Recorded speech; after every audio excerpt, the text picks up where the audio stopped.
할렐루야. 우리 오늘 산부 예배에 나오신 모든 분들께 교회를 위한 섬김과 봉사, 그런 제목으로 말씀 증거할 때 큰 은혜와 평강이 넘치시기를 예수의 이름으로 축원합니다. 우리가 럭키 세븐이라고 얘기하는 마태복음 7장 7절을 보면, 구하라 그리하면 너희에게 주실 것이요, 찾으라 그리하면 찾아낼 것이요, 문을 두드리라 그리하면 너희에게 열릴 것이라고 말씀하고 있고, 그 밑에 보면 11절에 너희 하나님께서, 아버지께서 좋은 것을 주시지 않겠느냐, 그렇게 말씀하고 있습니다. 근데 이 말씀의 본문을 누가복음 7장 13절에는 구하는 자에게 성령을 주시지 않겠느냐, 그렇게 구체적으로 풀어서 명확하게 말씀하고 있습니다. 그래서 기도에서 얻는 좋은 것은 성령님을 의미한다고 말씀드릴 수가 있습니다. 성령님에 대하여는 여러 가지로 말씀을 전해드릴 수가 있지만, 성령 하나님이 어떤 분이신가라고 하는 것을 5가지 정도로 요약을 한다고 하면, 먼저는 고린도전서 2장 10절에 있는 말씀처럼 전지하신 분이세요. 성령은 모든 것, 하나님의 깊은 것까지라도 통달하셨다. 성령님은 전지하신 분이다. 두 번째는 성령님은 전능하신 분입니다. 하나님은 한 분이시지만 위격은 성부, 성자, 성령, 제 세 번째 위격, person이라고 보통 표현을 하는데, 그 세 번째 위격을 가지신 성령 하나님은 그 역할에 있어서 다르시나 하나님이시라고 우리들에게 일러주고 계시지요. 그래서 이 성령 하나님이 예수님께로 우리를 인도하고, 그리고 예수님이 우리를 하나님께로 인도하시는데, 이 성령님에 대하여 로마서 8장 11절에 보면, 그리스도 예수를 살리신 이가, 성령님이죠, 너희 안에 거하시는 그의 영으로 말미암아 죽을 몸도 살리신다. 그러니까 성령님께서 이 예수 그리스도를 살리셨을 뿐만 아니라 우리 또한 살리시는, 그와 같은 능력을 행하시는 분입니다. 그러므로 죽은 자도 살리시는 성령님께서 이 세상에 못하실 일이 무엇이 있겠어요? 가장 중요한 생명의 문제를 해결하시는 분이죠. 세 번째로 성령님은 무소부지하십니다. 그래서 시편 139편 7절 말씀에 보면, 내가 주의 영을 떠나 어디로 가며 주의 앞에서 어디로 피하겠나이까. 우리가 성경을 보면 성령님은 내 앞에서 인도도 하시고 내 옆에서 돕기도 하시고 내 마음속에 내주도 하시는데, 그러면 도대체 성령님은 어디에 계시느냐? 무소부지하셔서 내 앞에도 내 옆에도 내 마음에도, 이 우주 공간 어디에도 성령님께서는 함께 하시고 존재하시는 분이라, 그렇게 말씀드릴 수 있습니다. 세 번째로 성령님은 인격을 가지신 분입니다. 우리가 바로 되기를 원하고 우리를 위하여 탄식하며 기도하시는 분이죠. 그래서 로마서 8장 26절에 있는 말씀에 보면, 이와 같이 성령께서 우리의 연약함을 도우시나니 우리가 빌 바를 알지 못하나. 하나님, 이럴 때 어떻게 기도해야지 돼요? 내가 어떻게 해야지 돼요? 그걸 알지 못하지만 성령께서 말할 수 없는 탄식으로 친히 우리를 위해서 간구하시느니라. 우리들을 편에 서서 우리들을 도우시는 참 인격적인 하나님이라. 다섯 번째는 성령님은 하나님 자신이시면서 영원하시다. 세상 끝날까지 우리와 함께하는 분입니다. 히브리서 9장 14절 말씀에 보면, 하물며 영원하신 성령으로 말미암아 흠없는 자기를 하나님께 드린 그리스도의 피가 어찌 너희 양심으로 죽을 양심에서 깨끗하게 하며 살아계신 하나님을 섬기게 못하겠느냐. 그러니까 성령님으로 말미암아 예수님께서 희생제물이 되셨고, 성령으로 말미암아 죽은 행실에서 깨끗하게 되고 살아계신 하나님을 섬기게 하시는 역할을 감당하셨다고 성경은 말씀하고 있는 거예요. 그래서 우리가 성령을 받게 되면 예수님께 역사하셨던 그 성령님께서 우리와 함께 하셔서 우리도 하나님을 섬기게 하고, 성령님께서 예수님이 희생제물 되도록 하셨던 것처럼 우리들도 희생의 삶으로 인도해 주시는 겁니다. 희생의 삶으로 하나님께서 역사하고 계시는 거지. 그래서 우리가 회개함으로 성령님이 내 마음 가운데 임하시고, 내가 이제 내 안에 계신 예수 그리스도를 위하여 살도록 인도하시는 분이 성령님이세요. 제 청년 때 우리 친구가 있습니다. 일찍 하나님 나라에 간 친구인데, 이 친구가 은혜를 받기 전에 이제 학생부를 졸업하고 저한테 이런 얘기를 해요. 한번 다방에서 어저께 보았던 그 TV에 방영되어진 한 사람에 대한 내용이죠. 6명의 사람을 기르고 있는 거예요. 고아, 버려진 사람들을. 그랬더니 하는 이야기가 미친 짓을 하고 있어. 그 사람이 볼 때, 그 친구가 볼 때는 미친 짓이죠. 자기를 위하여 살기도 바쁘고 내가 내 노년을 앞으로 준비하기도 바빠 죽겠는데 남을 위해서 살고, 더더군다나 오갈 데 없는 아이들을 6명을 집에서 기르고 앉아있는 것을 반영하는 것을 보고 한참 어처구니가 없다는 표현을 한 거죠. 그러나 성령을 받게 되면 달라집니다.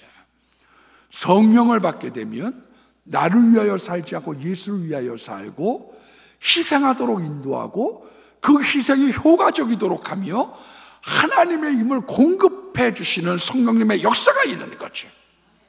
하나님의 힘으로. 그래서 세상적으로 살면요, 교회 일이 굉장히 힘들어요. 만약 어떤 사람이 지금 교회 일이 너무 힘들다, 그 이야기는 돌이켜 얘기하면 내가 지금 세상적으로 흘러간 게 아닌가를 살펴보아야 합니다. 갈라디아서 5장 17절 말씀에 보면 성령의 소욕은 육체의 소욕을 거스르고 육체의 소욕은 성령의 소욕을 거슬러요. 그렇기 때문에 우리가 몸이 편찮거나 또한 여러 가지 환경적으로 부족할 수는 있지만, 우리가 주의 일이 즐겁고 주님을 사모하는 마음은 우리 마음에 가득하고 그 일이 쉽고 편안해야지 됩니다. 제가 이제 한번 기도원을 갔더니요, 그 기도원에서 어떤 사람을 만나게 됐어요. 그래서 서로 기도원에 가면 뭐 금식도 하고 또 시간이 나면 대화도 하고 그러지 않습니까? 그래서 기도원에 만난 분하고 대화를 좀 했더니 이분이 교회에서 지휘를 하는 분이에요. 지휘를. 그런데 이 지휘를 하는 분인데 뭐라고 그러냐 하면, 내가 교회에 들어왔다가 예배가 끝나고 나갈 때가 되면 그 성경 찬송을 맨 가방이 얼마나 무거운지 한쪽 어깨가 처진다는 거예요. 그러면서 다음 주는 나오지 말아야지. 그런데 그 다음 주 되면 또 교회 나와서 주위봉 흔들고 있고, 나갈 때는 어깨가 축 처져갖고 다음 주는 나오지 말아야지. 근데 그 다음 주 되면 또 자기도 다시 나와서 지휘하고 있고, 내가 그런 생활을 하고 있다, 그렇게 고백을 하는 거예요. 여러분, 은혜와 성령이 식어버리면 어떤 현상이 나타나냐면, 교회 일이 보통 무거운 게 아니에요. 성령의 사람이 되면 세상적인 것들이 싫어지고요, 하나님의 사람, 성령으로 살게 되면 그 안에 하나님이 주시는 공급하는 힘으로 즐거운 마음으로 감당할 수 있도록 그 희생의 기름과 은혜를 부어주시는 겁니다. 그래서 우리가 하나님의 일을 할 때에는 성령님이 필수적이고, 그 일을 하는데 돕기 위하여 주신 선물을 우리가 은사라, 원어적으로는 카리스마다, 선물이다, 그렇게 말씀드릴 수 있어요. 그런데 이 모든 우리들의 은사를 고린도전서 12장 18절 말씀해 보니까, 이제 하나님께서 그 원하시는 대로 지체를 각각 몸에 두셨어요. 우리가 그리스도의 몸된 교회에 들어오면서 하나님이 너는 귀 역할을 해라, 너 입 역할을 해라, 심장을 해라, 다리를 해라, 손발이 되라, 그렇게 우리에게 어떤 역할들을 맡겨주셨는데 그 역할들을 뭐라고 얘기하느냐, 그건 우리가 은사라 그렇게 표현드릴 수 있습니다. 그래서 이 모세는 집으로 교회를 이해했지만 바울은 그리스도의 몸으로 이해를 했지요. 그래서 서로 상합하고 도우면서 하나님의 교회를 세워가야지 되는데 자기의 포지션과 자기의 역할을 하는 게 굉장히 중요한 거죠. 동네 축구를 보면, 애들 축구, 동네 축구를 보면 볼이 날아가면 거기 우르르 다 몰려도, 저길로 그냥 볼을 뻥 차면 그쪽으로 향해서 우르르 가고, 그게 이제 동네 축구죠. 대부분 균형이 잡히고 장성한 데에는 포지션을 자기가 알고 거기에 대한 역할을 충실하게 하려고 하는 겁니다. 충실하게. 우리가 왜 이런 일들을 하느냐? 그 은사를 통해서 목적이 하나님께 영광이 되고 구체적으로는 교회의 유익이 되어야 되는 거예요. 열심히 다가 아닙니다. 이게 교회의 유익이 되느냐가 그 은사를 활용하는 데 있어서의 목적인 것이지요. 은사에 대한 것을 주로 얘기했던 것은 고린도전서 12장, 에베소서 4장, 그리고 오늘 읽어드린 로마서 12장입니다. 그런데 고린도전서 12장에 대한 9가지 은사에 대한 거는 심야기도 때 한번 한 적이 있고 또 가끔 전달도 해드렸고요. 에베소서 4장 11절로 12절에 있는 말씀은 재직회 때 여러 번 거기에 대한 말씀을 비롯해서 요리를 이렇게 저렇게 해서 전해드릴 것 같습니다. 그래서 오늘은 이 로마서 12장에 있는 은사에 대한 것들을 말씀드리려고 하는데, 이 은사, 기프트, 카리스마, 하나님의 선물, 하나님의 일을 하기 위한 하나님의 도구, 그것을 우리가 찾아볼 때, 은사를 따라 활용을 할 때 수월하고 교회 일이 쉽고 재밌어요. 그리고 효과가 큽니다.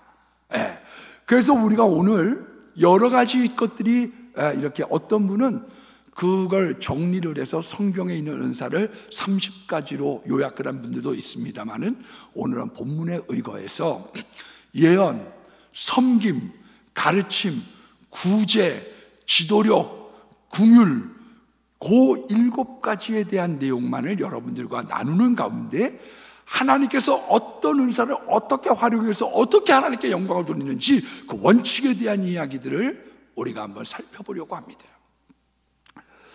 첫 번째로 예언이라고 나오는데, 주로 장로교에 있는, 우리 교단에 있는 분들은 여기에 있는 예언을 설교로 봅니다. 왜냐하면 하나님의 말씀은 어제나 오늘이나 영원토록 동일한데, 그 영원토록 동일하신 말씀이 2000년 전에도 적용이 됐지만 지금도 앞으로의 일도 그 말씀대로 갈 때 그대로 동일한 효과가 나온다고 보기 때문에, 성경은 하나님의 감동으로 된 것으로 그 영감이 부러진 말씀이 과거와 현재와 미래에도 동일하다고 보고 있는 것이지요. 그래서 이 성경, 이 하나님의 말씀, 이 설교, 이런 것을 통해서 우리가 구원을 받고 그리고 변화를 받고 특별히 감동을 우리가 받게 되는 거지요. 마음이 움직이는 거예요. 사람들이 제가 이런 마음으로 왔다가 마음이 움직여졌다. 그래서 이 기도를 많이 해야지 되는 이유가 어디에 있느냐면, 성령의 감화와 감동, 사람의 마음을 움직이는데 성령의 역사를 일으키는 기도를 우리가 충분히 하고 예배에 임하는 건 아주 중요한 겁니다. 그래서 저도 기도로 준비하고 여러분들도 기도로 준비하는 가운데 하나님과의 만남을 통하여 내 마음이 움직여져야 되는 것이요. 여러분들에게 한 가지 당부하고 싶은 것이 있습니다. 그거는 고집 부리는 사람은 발전이 없습니다. 고집 부리는 사람은. 왜냐하면 고집을 부린다는 이야기는 뭐냐면 자기가 제일 맞다고 생각하는 거거든요. 내 생각, 내 의견이 맞으니까요. 그러니까 고집을 부리죠. 만약에 자기의 의견이 부족하다고 생각하면 그 의견을 수렴을 하는데 내 생각이 많은데 그걸 왜 듣겠어요? 그러니까 고집을 부리는 거예요. 이야기를 할 때 듣는다는 건 굉장히 중요합니다.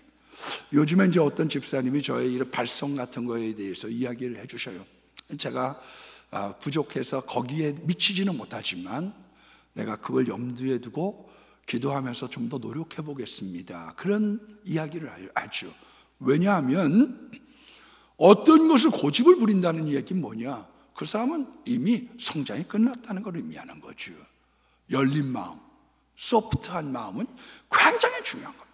그러나 이 예언을 설교라고 하기에는 저는 조금 무리가 있다고 생각하고요. 설교까지는 포함해서 고린도전서 12장에는 이미 지혜의 말씀과 지식의 말씀이 있기 때문에, 그리고 영어로는 프라피사이라고 얘기를 하고 있습니다. 프라피사이.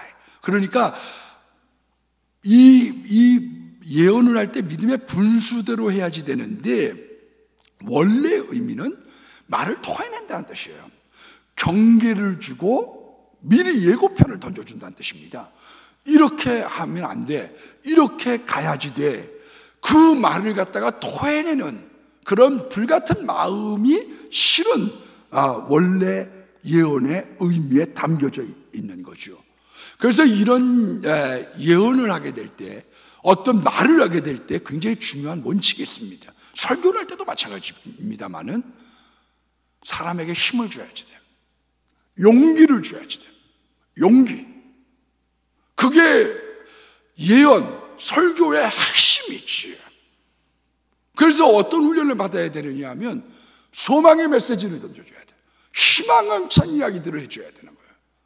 제가 이제 결혼을 하고 난 다음에 우리 부모님하고 한 5, 6년 같이 살았습니다.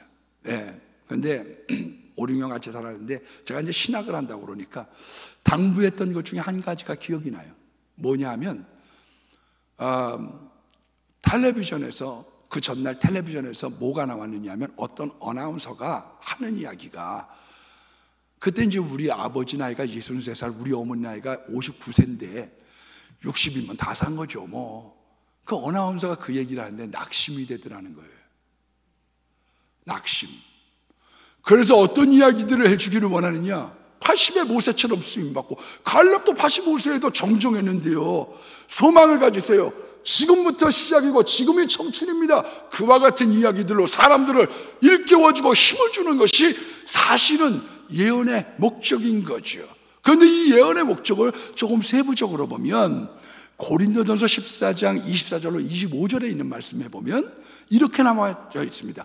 그 마음에 숨은 일을 드러나게 되므로, 마음에 이런 걸 가지고 있었는데 요것이 딱 들켜지면서 엎드려 하나님께 경배하며 하나님이 참으로 너희의 가운데 계시다 전파하느니라.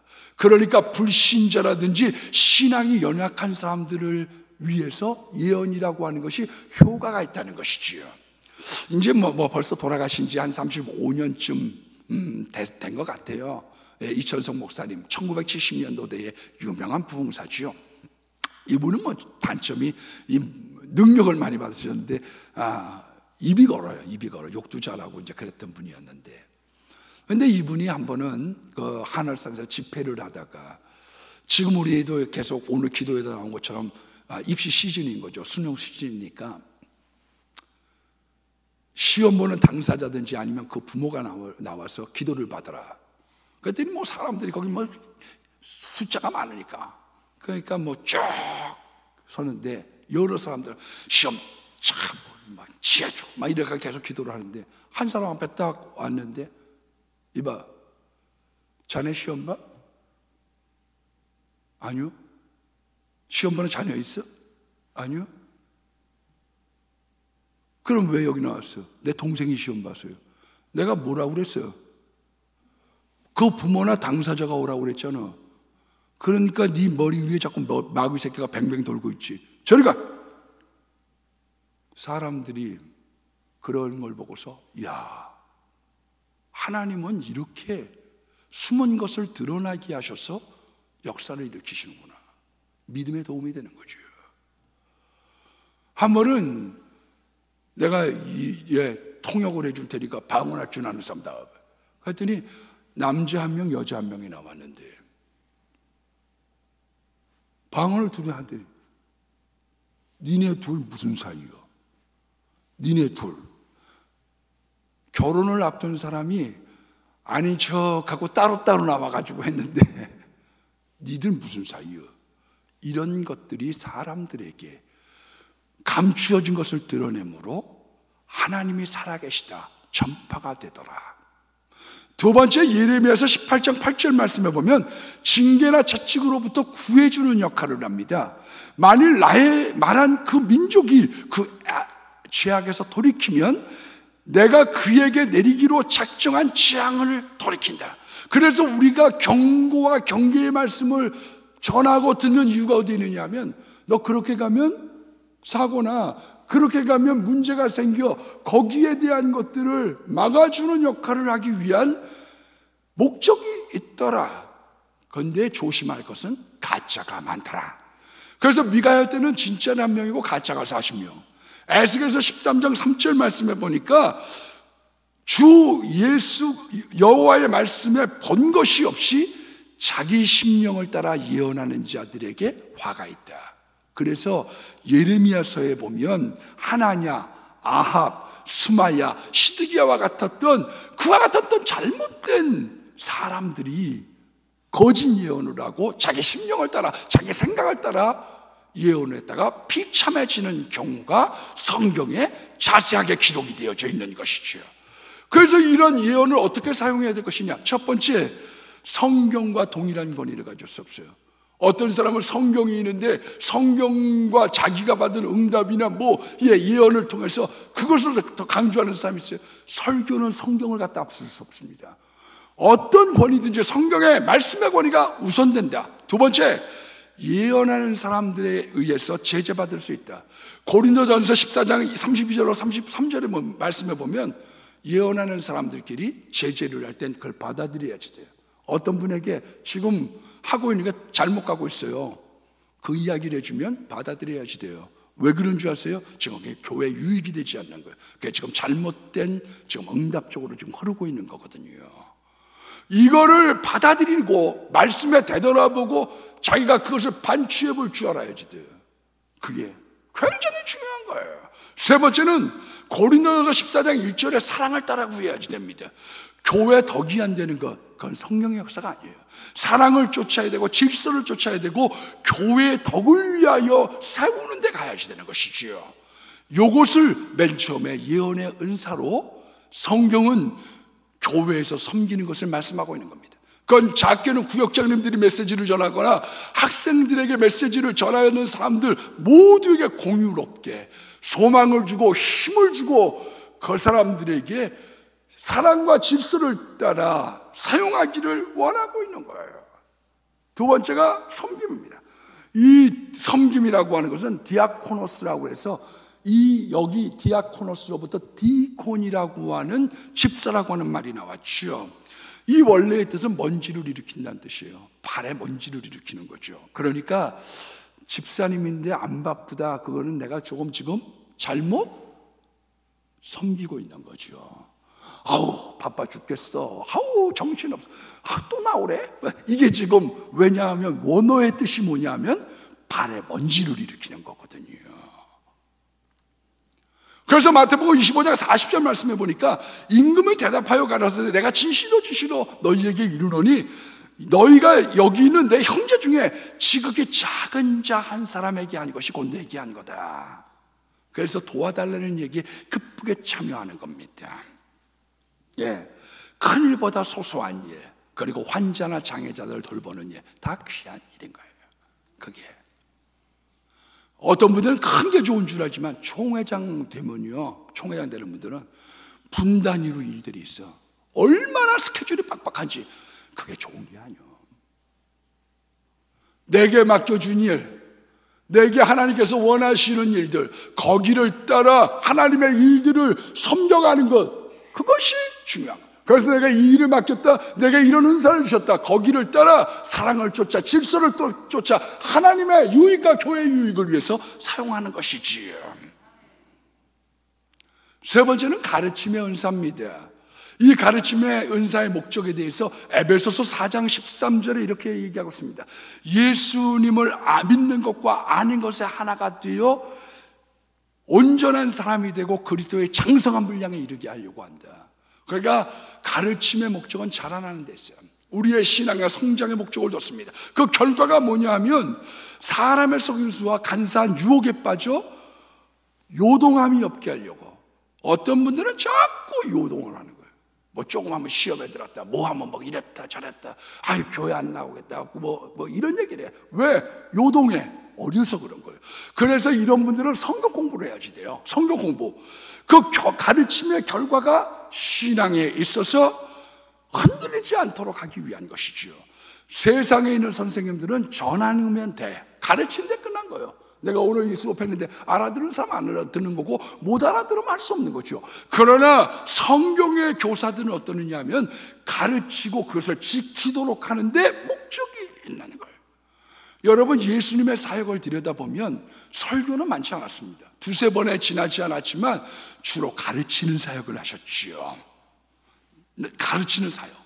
아이들을 잘 가르치는 사람이 있고 청년을 잘 가르치는 사람이 있어요. 제가 요번에 수요일에 갔던 오메가 교회는 그 황 목사님이라고 하는 분이 젊은이와 선교에 나는 휠이 박혔습니다.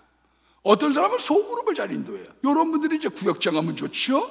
그리고 대형 집회를 잘하는 사람이 있고 1대1 전도 폭발같이 한 사람씩 양육해서 한 명씩 새끼를 낳고 그 염소가 새끼 낳는 것처럼 사람이 한 명씩 낳는 것처럼 한 명을 잘라내는 사람이 있는가 하면 어떤 사람은 방송에 은사가 있는 사람이죠.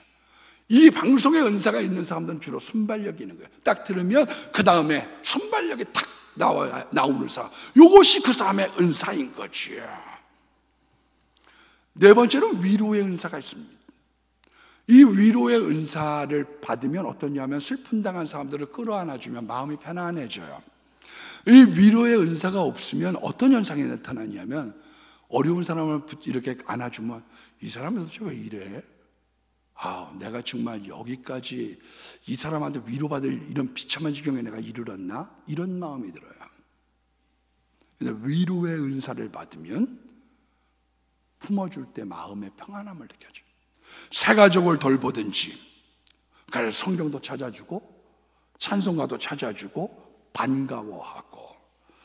여러분, 개역성경 지금 있는 이 새 번역 말고 개역성경에는 이 위로를 권위, 익조테이션이라고 번역을 했습니다.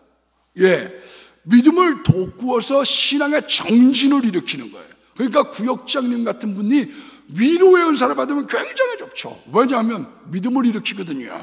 믿음을 일으켜. 연약해져 있는 사람들에게 믿음을 일으키는 겁니다. 이건 다른 쪽으로는 상담이라고 하는 뜻도 있기 때문에요.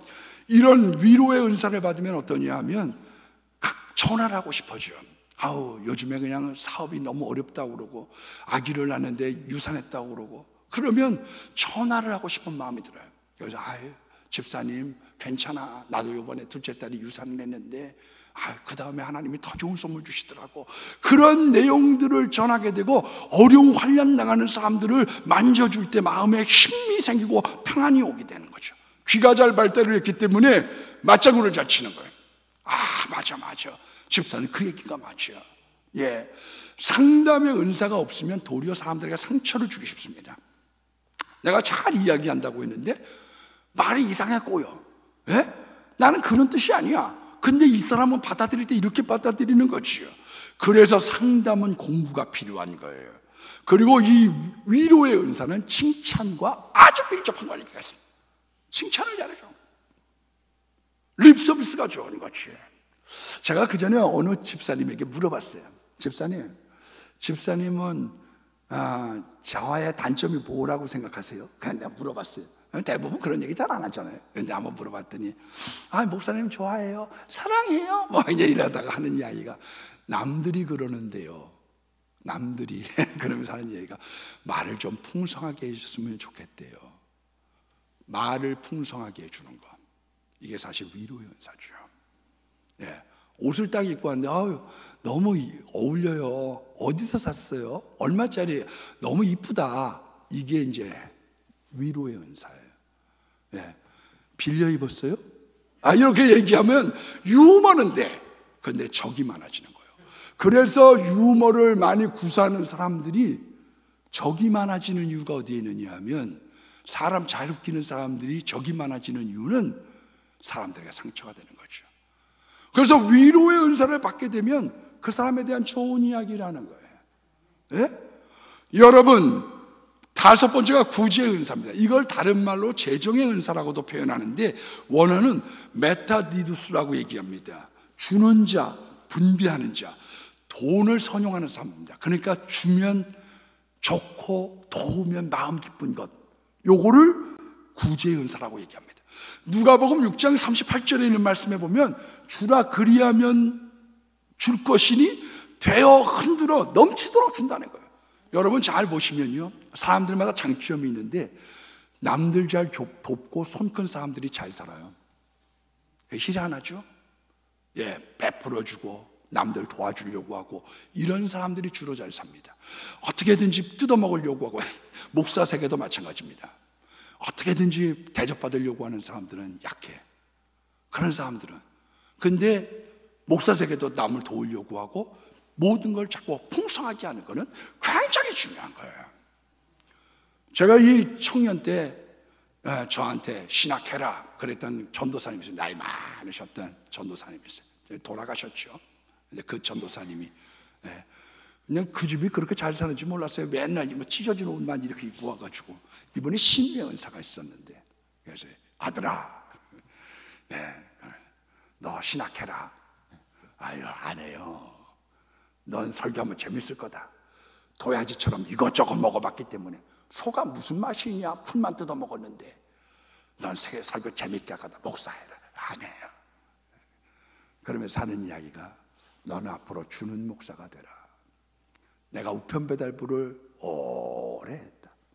어떻게 신의 은사를 받았어요? 그랬더니 일제시대 때 심사에다가 불 질러버리고 산에 2달 동안 숨어갔는데 거기서 호랑이도 봤다. 그래서 어떻게 하셨어요?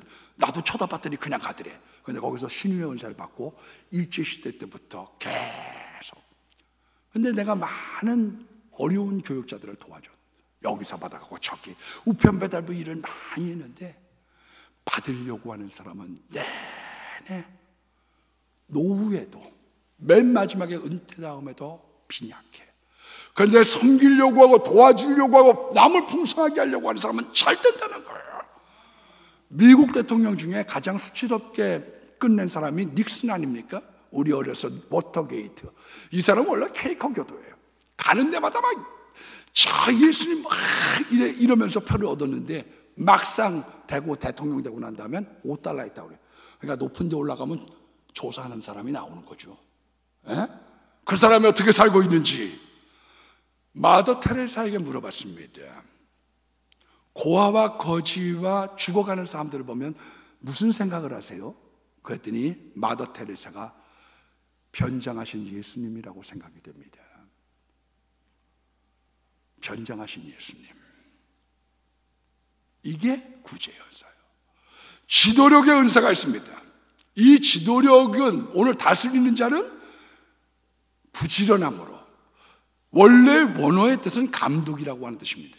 디모데전서 3장 4절 5절의 말씀에 보면, 자기의 집을 잘 다스려 자녀들로 모두 단정함으로 복종케 하는 자라야 할지니 수신, 제가, 시국, 평천하. 우리가 과정 속에서 자녀들이 말 안 들 수 있어요. 그런데 하나님의 뜻대로 가면 하나님은 반드시 맞춰져 가게 되어 있습니다.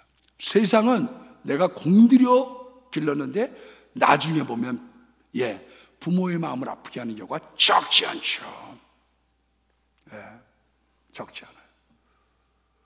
근데 이 하나님의 사람으로 길러가면 과정 속에는 문제가 있는지 모르지만 하나님이 하나님의 사람으로 만들어갑니다. 제가 언제 한번 김진호 목사님 설교를 듣다 보니까 유신 때문에 감옥에 갇혀서 나중에 전도하다가 독방에 갇히게 됐습니다. 뭐 춥기도 하고 죄짐 맡은 우리 구주 어찌 좋은 친구인지. 그러고서 찬양을 부르고 있는데 옆방에서 막 한 청년이 막 대성통곡을 하더라는 거예요. 알고 보니까 목사 아들이에요.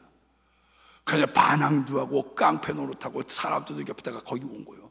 근데 우리 어머니가 좋아하는 찬송을 듣고 막 폭포수같이 우는 거예요. 조금 있다가 2달 있다 나갔는데 그 부모가 면회가 왔어요. 우리 아들 마음 잡았습니다.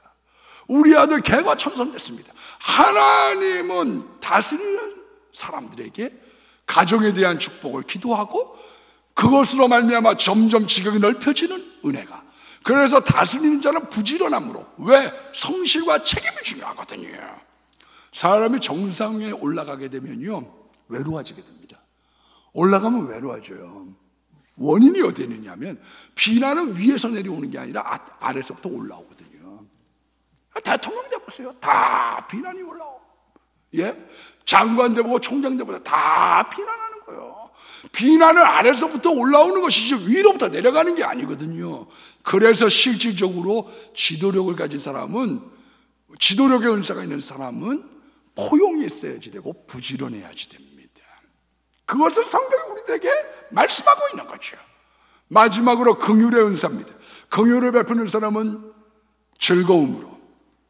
예수님은 마태복음 9장 36절에 예수님이 가지고 있었던 지도력의 은사, 여러 가지 가르치는 은사, 여러 가지가 두드러지게 우리들의 삶의 모델이 되셨지만 특별히 이분은, 예수님은 긍휼의 은사가 있었습니다. 그래서 마태복음 9장 36절 말씀에 보면 무리를 보시고 민망히 여기사 저희가 목자 없는 양같이 고생하고 유리하는 것을 보셨다. 그러니까 불쌍한 마음이 드는 거예요. 이게 긍휼의 은사입니다. 좀 안 되는 사람, 내 저럴 줄 알았다니까. 좀 어떤 사람이 문제가 되고 사업에 실패했어. 내 그때 벌써 알아봤지. 이건 은사가 아니에요. 긍휼의 은사는 어려워진 사람들에 대한 마음의 불쌍함이 일어나는 거지요. 유리하고 고생하는 것, 방황하면 안 됩니다, 여러분. 공부 잘해야지 돼요. 여러분 왜 문학하는 사람들이 가난하고 어려워지는 줄 아세요? 예수라는 사람이, 이유는 크게 2가지예요. 한 가지는 뭐냐면요, 방황에 다락에 올라가가지고 소주나 먹고 앉아서 무슨 셰익스피어가 어쩌는 이러고 앉아 있는 거예요. 비 오면 바바리 입고 여기저기 쏘다니려고 하고 이러면 불행해져요.